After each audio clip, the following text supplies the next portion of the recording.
dare you to eat it. Only if you eat it first. Fine. YOLO.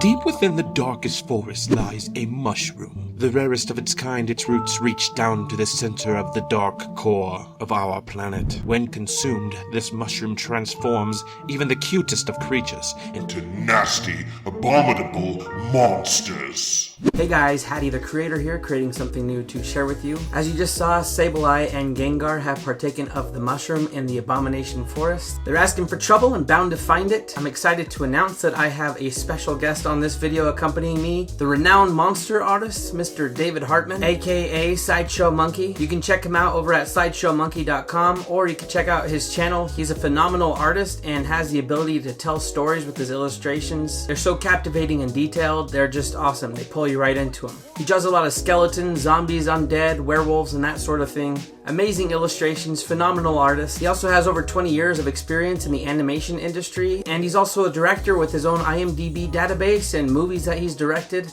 He's a pretty cool guy, so I feel pretty lucky to collaborate with him. I'll share a link to one of his videos at the end of this video. Make sure you check it out. He is just awesome. David Hartman took on Sableye, so since Sableye partook of the mushroom first, let's go check out his art. So David created his artwork using Procreate and his iPad. So I'm just going to let you watch his process here and play the music through as he goes. He goes pretty quick and it's fun to watch.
That turned out phenomenal. It's so awesome. I love it. So now that Sableye has been abominationized, monsterized, let's jump in and see what happens to Gengar when he eats that mushroom. So here I am in Photoshop, and the first thing I need to do is draw up a cute Gengar. So here's a cute Gengar. How's that?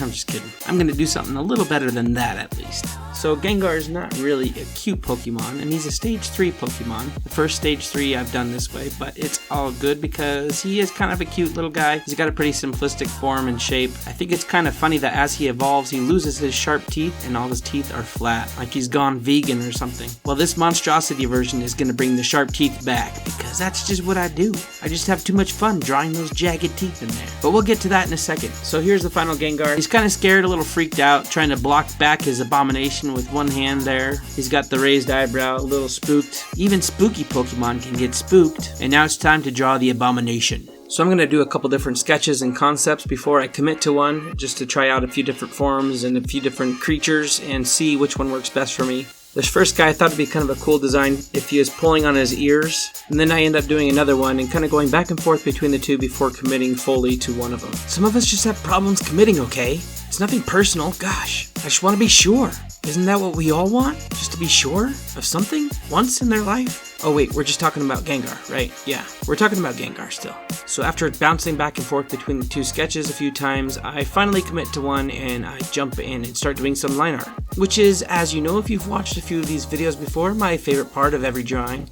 I don't know what it is, I can just zone out and just go into the line art. It's just always my favorite.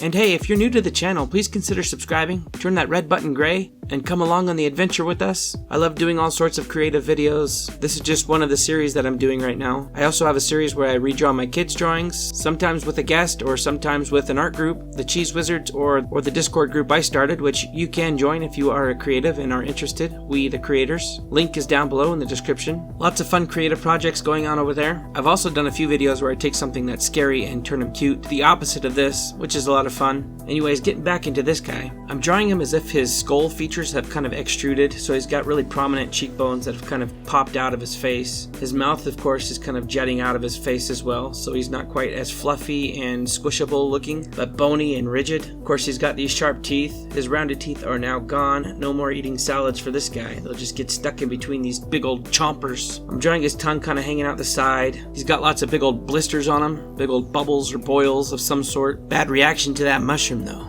On top of his head, I've turned those kind of hair spikes into actual bone spikes, or just spikes in general, that have kind of extruded out of his skin. Same with his claws and his toes. They have extruded out and now they have an actual claw there. He's got some fat rolls, some extra deposits of his blubber in there. Just trying my best to make him look as grotesque as possible, but yet still retain the Gengar likeness, which is tough. I think this one, compared to some of the others I've done, is a little bit less like him, but I think I have enough similar features to the regular Gengar that it's readable still. His eyes especially help with that. And of course, what kind of an abomination would it be if it didn't have some slightly disturbing nipples on there? You know me, I just like drawing little nipples on my abomination characters. Just adds another layer of disturbingness to them. I'm making his ears really veiny to try to make them look like they're really thin, and I'm gonna put some more red coloring on there when I do finally end up coloring, just to kind of show that they are thin, and you can see the light kind of going through them, that thin flesh.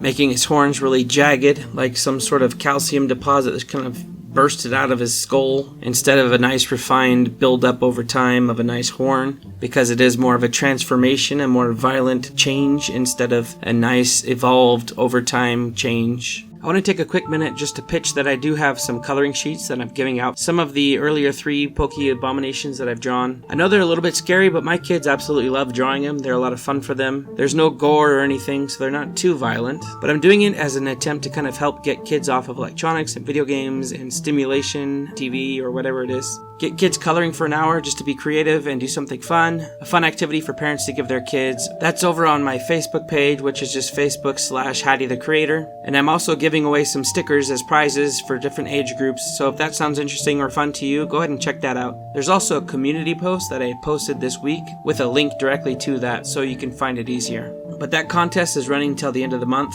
The 30th will be the final day to submit those coloring pages. And if you're a digital artist and you want to participate, there is no maximum age to this thing, so you're free to color them digitally. Or sometimes it's fun and relaxing and kind of a de-stressor just to print them out and scribble while you listen to something or put on some music. So I'm just about finished up with this guy now. I'll work on him for another second or two, and then I'm going to fade out and cut into a reveal. Some more work done that I did off camera, just so it's a little bit more of a dramatic reveal. None of this surprise. It's exactly what you were just looking at 2 seconds before.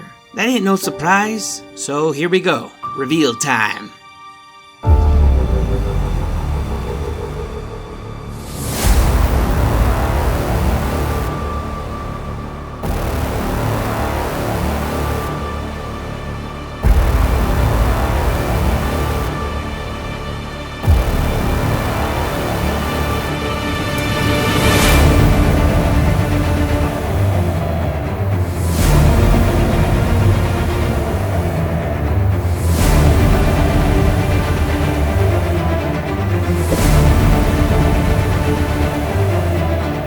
Guys, thanks so much for hanging out with us today and for watching this video. Also a reminder, I'm selling some POKE-ABOMINATIONS over on my Etsy store, some of the ones I've done so far in past videos. And when you order, you get an original artwork on an envelope, something like one of these. I love drawing on envelopes and making mail fun. You won't be mistaking these guys for a bill, I promise you. Thanks again, David Hartman, for collaborating with me. Check out this video right here. This is my favorite one that he did, where he draws up this scene with all these werewolves. It's really cool how he does it. You can watch his whole process from start to finish. Also, it'd be awesome if you guys showed him some love and jumped over and hit subscribe on his channel. Help him build his audience a little bit. You won't be disappointed, I promise you that. This has been Haddy the Creator, and I will catch you on the next video.